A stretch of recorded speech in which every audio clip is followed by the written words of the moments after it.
আজকের গল্প ছায়াদের লিপি। চন্দ্রনাথ দত্ত ছিলেন কলকাতায় এক ইতিহাস গবেষক। তার সারা জীবনের শখ প্রাচীন গ্রন্থ সংগ্রহ করা। এক শীতে বিশ্ববিদ্যালয় থেকে কলিঙ্গ যুগে ধর্ম সংস্কারের লিপি নিয়ে গবেষণা বরাত পেতে তিনি রওনা দিলেন বনগাঁর কাছে এক বিস্মৃত ভূদেব পল্লীতে। শোনা গিয়েছিল সেখানকার পুরনো শিব মন্দিরে গর্ভগৃহে আছে এমন কয়েকটি পাণ্ডুলিপি যা কখনো প্রকাশ পায়নি। অন্ধগ্রন্থ বলে স্থানীয়রা যেগুলোকে ভয় করত। রাতে পৌঁছে চন্দ্রনাথ উঠলেন এক পুরনো দোতলা বাংলোয়।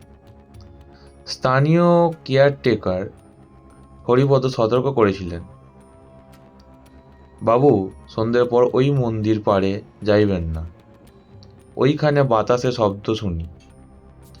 চন্দ্রনাথ হেসে বলেছিলেন, ইতিহাসের কণ্ঠস্বরও অনেকে ভূত বলে ভুল করে, কিন্তু সেই হাসি কয়েকদিনের মধ্যে হারিয়ে গেল।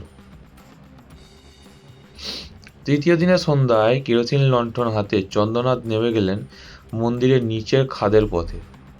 শ্যাওলা ধরা পাথরের সিঁড়ি বেয়ে নামতেই তার শ্বাস ভারী ধুলো আর পচা চূর্ণ কাগজের গন্ধ। কয়েক ঘন্টা অনুসন্ধানের পর তিনি পেলেন এক পিতলের বাক্স। বাক্সের ভেতরে কাপড় মোড়া কয়েকটি পাণ্ডুলিপি, খণ্ডিত, দগ্ধ, তবু জীবন্ত, যেন প্রথমটির উপরে লেখা ছিল, ছায়াদের লিপি, শব্দ যাদের অন্ধকারে জন্ম। চন্দ্রনাথ ভাবলেন হয়তো এটি ধর্মীয় মন্ত্রগ্রন্থ, কিন্তু খুলতেই রক্তচাপা এক কালি গন্ধ যেন ঘর ভরিয়ে দিল। পৃষ্ঠায় মার্জিনে ছড়িয়েছিল কালো আঙুলের ছাপ, আর মাঝে অনুচ্ছেদের ছিন্ন মাথা আর আকৃতিহীন দেহদের আকারে আঁকিবুঁকি। এক জায়গায় লেখা, যে লিপি পড়বে উচ্চস্বরে সে তার নিজের ছায়াকে ডাকবে এবং ছায়া ফিরবে তাকে নিতে। চন্দ্রনাথ নিঃশব্দে হাসলেন।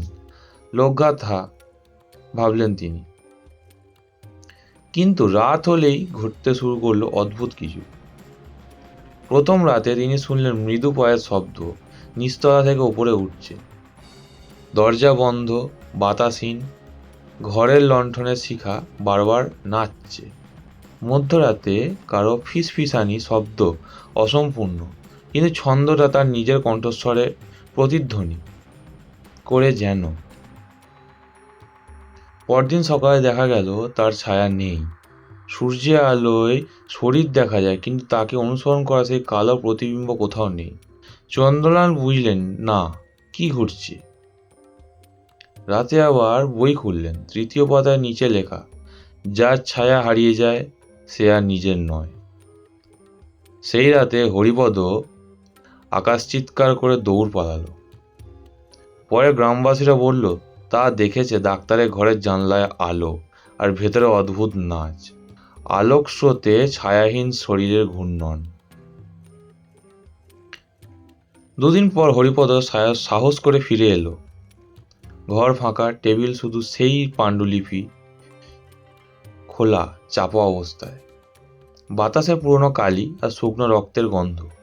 শেষ পাতায় তখন নতুন একটি বাক্য উদ্ভাসিত, ছায়া গ্রন্থাগারে ফিরে গেছে, কিন্তু নতুন পাঠক খুঁজছে আলোর আড়ালে। দিন কয়েক পরে বিশ্ববিদ্যালয়ের কুরিয়ারে চন্দ্রনাথের নামের একটি গ্রন্থ বাক্স পৌঁছালো। ভেতরে কেবল সেই ছায়াদের লিপি ও একটি পত্র। পাণ্ডুলিপিটি গবেষণায় উপযুক্ত নয়, কেউ যেন একে আর না পড়ে। ছায়া ভয় পায় যদি কেউ তা সত্য জানতে চায়। তবে পত্রের নিচে সাইনটা ছিল অদ্ভুত, চন্দ্রনাথ দত্ত, ব্র্যাকেটে ছায়া। আজও কলকাতায় একটি বিশ্ববিদ্যালয়ের আর্কাইভে আলাদা লোহার আলমারিতে বন্দি আছে সেই গ্রন্থটি, কিন্তু মাঝে মাঝে রাতের নিস্তব্ধতায় কাগজে নড়ে ওঠে, যেন তাদের অদেখা কেউ পড়ছে ভিতর থেকে। পুরনো লিপির কোণায় নতুন কালি দোয়া দাগ দেখা যায়, কেউ যেন এখনো লিখে চলেছে। ইতিহাস কখনো কেবল লেখা নয়, ছায়াও লিখে যায়।